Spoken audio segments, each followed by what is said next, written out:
Hey guys, we're here at 4131 Bayo, and not really much to mention on the exterior of the home. We haven't read the disclosures yet, full disclosure, but there might, if they did a sidewalk inspection, I imagine that this portion right here might get called out for sidewalk repair since it's such a big rise. Otherwise, I don't really see any tripping hazards except for maybe this square, and I don't know if the walkway to your own home counts, but you know, there's minor tripping hazard there. Otherwise, very clean. It looks really good. I don't know if you guys had this when you came in for the open house, but we kind of smelled. Did you smell the odor? Just a little musty, like a stale smell, but Yeah. not an offensive smell, I would say. Yeah, I thought it smelled a little stuffy when we came in. So if you want to know what I'm talking about, and if they had it nicely ventilated and smelling good for your open house, we can come back again and you can see if I'm crazy or if you agree. Things look really good and clean. Yeah, there's definitely some slopage here. We'll get to the crawl space when we get to the crawl space, but not uncommon with a house this size.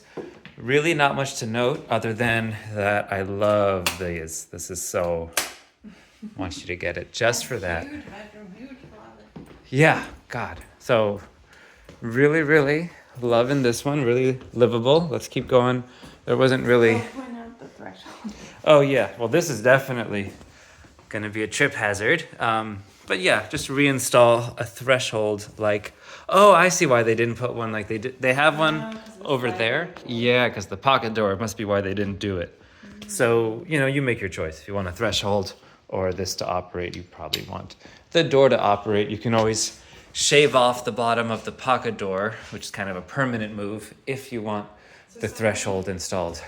Oh, yeah, and one older aluminum frame window amongst all the nice dual pane vinyl windows. This one is single pane, okay. And not much to say here. I'm gonna time warp it. Time warp concluded. Okay, so of course, this whole downstairs unit being below grade, so of course there's drainage down here. And actually, I wanted to note, they had left this door window open while, you know, that was like that before we came. So this usually tells me, and there's definitely an air freshener smell down here. Yeah. So this is kind of the biggest thing for us to be aware of is mustiness, moisture in this space.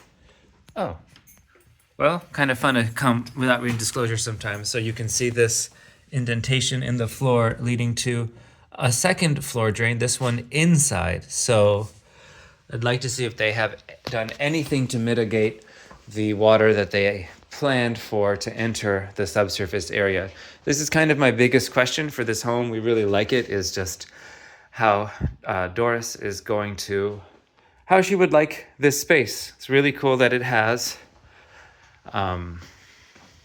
two points of egress, and then of course another floor drain. So, you know, keeping these subsurface drains free of debris and cleared, make sure they're running properly.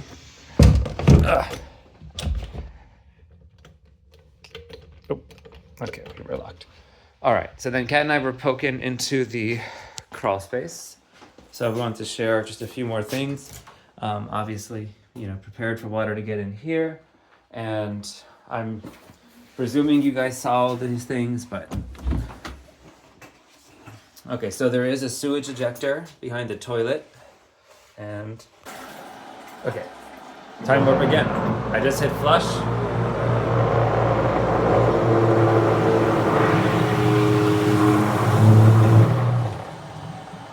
So that sounded loud. That's what happens every time you flush the toilet to get the sewage pushed up against gravity to the actual waistline drain for the rest of the house. You heard The it? flashlight. Yeah. Okay.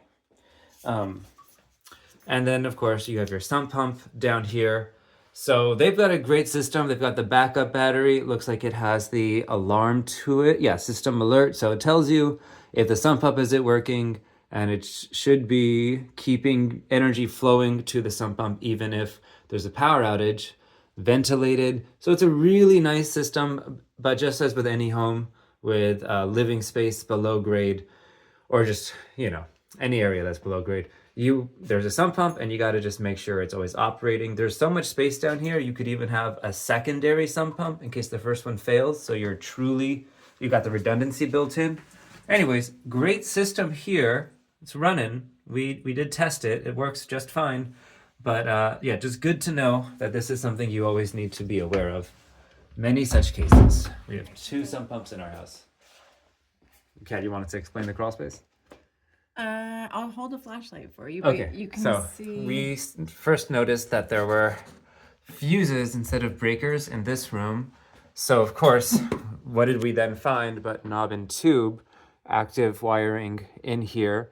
Nice, looks like pretty new copper water supply plumbing. But yeah, there's some knob and tube to remediate. And as Kat's pointing, let me zoom in actually with the camera. Yeah, I don't know how well you can see, but I'm sort of shining the light. You're doing perfect. This support is just way off. I don't know if it was made redundant by other supports down the line. Can't really tell without climbing in there. But that's, you know, concerning, especially if that one wasn't replaced or made redundant by another support. And masonry supports here. We still have a concrete perimeter foundation, so that's not really an issue. Just good to be mindful of. Masonry does degrade over time. All right, and so those are really the big things. Moisture down here, some knob and tube remediation. I'm sure just things we see in the disclosure, but if this downstairs space is adequate for your mother and you know, the things that go with it, like the sewage ejector pump, we really like this home. This is really a sweet space. All right, say bye, Kat.